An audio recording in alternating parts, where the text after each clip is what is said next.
Garfunkel's look.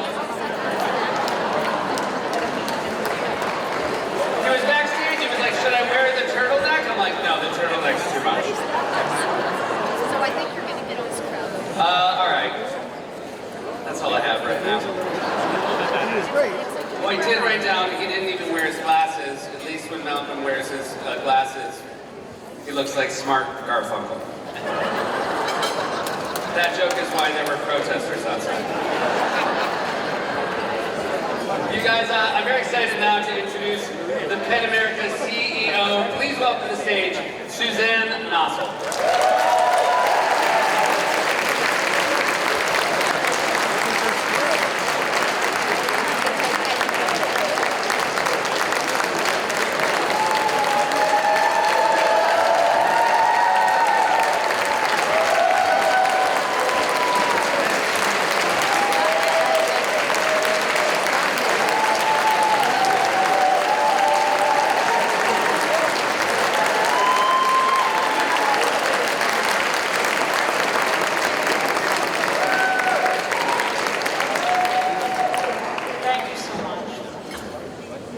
A year ago, we assembled under this whale and celebrated Nargis Mohammadi, jailed for championing women's lives and liberties.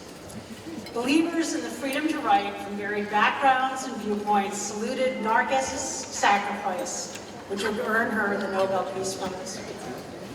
Tonight, the shared purpose that bound us so tightly behind Nargis has frayed. Our assembly is disassembling. People of good intention and staunch conviction are racked by a wrenching conflict. We're haunted by destruction, death, and suffering that has caused some to question PEN America's words, deeds, and purpose. Inflection points force us to revisit PEN America's basic principles. To me, there are four: defense of free expression, respect for varied viewpoints, faith in dialogue across difference, and a commitment to reckon with complexity in search of truth.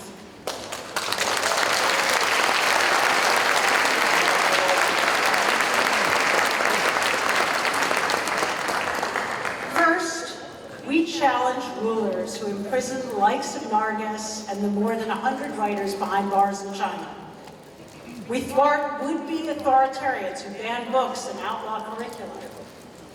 We stand for the right to protest and petition, even when we disagree with the message or tactics of the protester.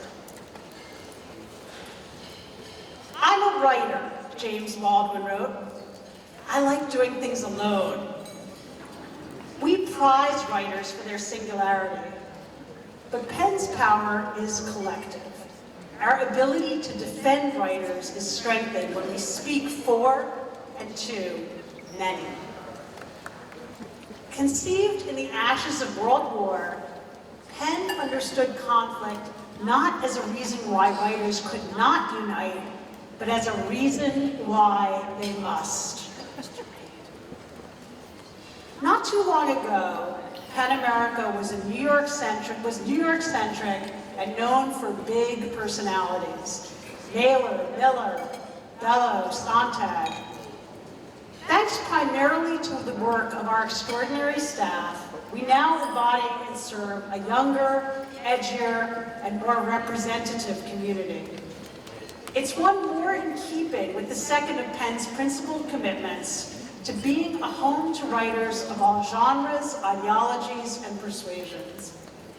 I've often said that among all the writers of PEN America, they could agree on very little, except perhaps the drive to free a Nargis, an Evan Gershkovich, or tonight's Freedom to Write honoree, Pham Duan Trom.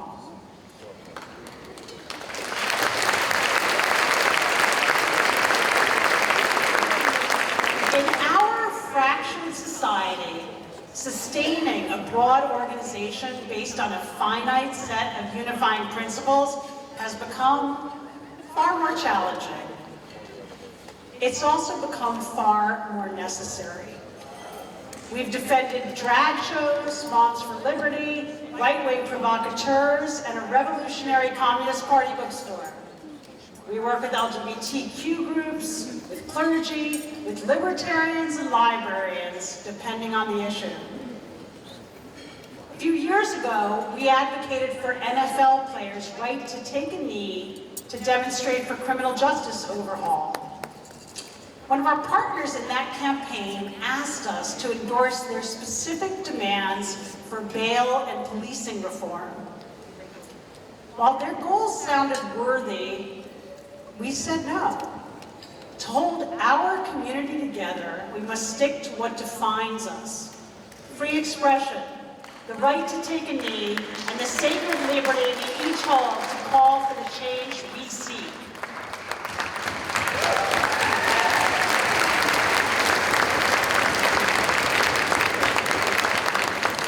The test of our partnerships is whether we can find common cause, not whether we approach every cause in common.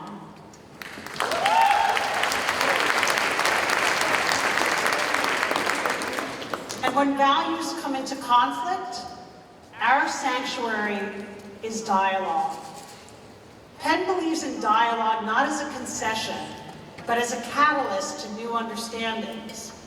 We've held conversations between the Me Too movement's most faithful and its stiffest critics, between authors who decry cultural appropriation and those who abhor any such constraint on the imagination. The value of that dialogue is premised on our fourth principle, an appreciation of complexity.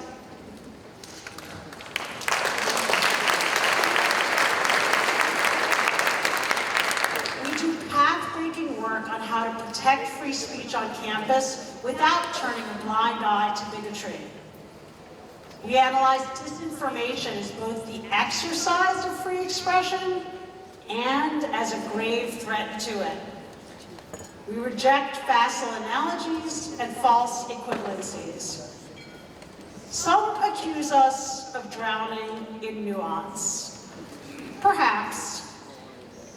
But nuance has propelled us forward.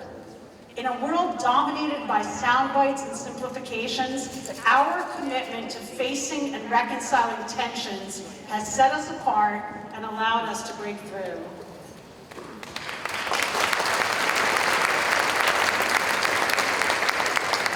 Now, once more, Penn's principles are being tested. People of deep conviction have raised good faith criticisms, ones that we take to heart. We've grappled with how to satisfy the moral conscience of some writers without affronting that of others. Our work to call out assaults on Palestinian writers has been extensive and evolving. When writers are in danger, we always push ourselves to do more. My personal touchstone, very simply, is that when it comes to Israel and Palestine, you cannot care about one people without caring about the other.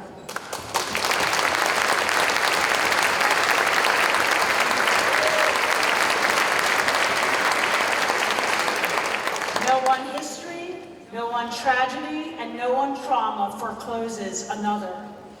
The truth and the path to peace must somehow encompass them all. Never do principles matter more than when passions are hot and minds are made up. That is when the single, flattening story is at its most dangerous. When we feel challenged and targeted, we need to reject both the impulse to lash out as well as the temptation to bend in the hope of making it stop.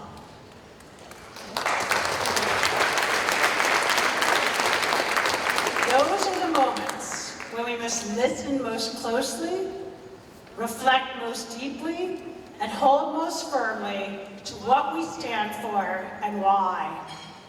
Penn's charter states, Literature knows no frontiers and must remain common currency among people in spite of political or international upheavals. At PEN America, we're not dogmatists. We're not racing to be the first, the loudest, or the most severe in our rhetoric. We are writers, readers, supporters, and staff who lift up authors, books, and stories. We stand for free speech. We safeguard open discourse. We are inspired by the guiding light of our 102-year history. We persevere. We hold fast to our principles. And we thank you for your courage in standing with us tonight.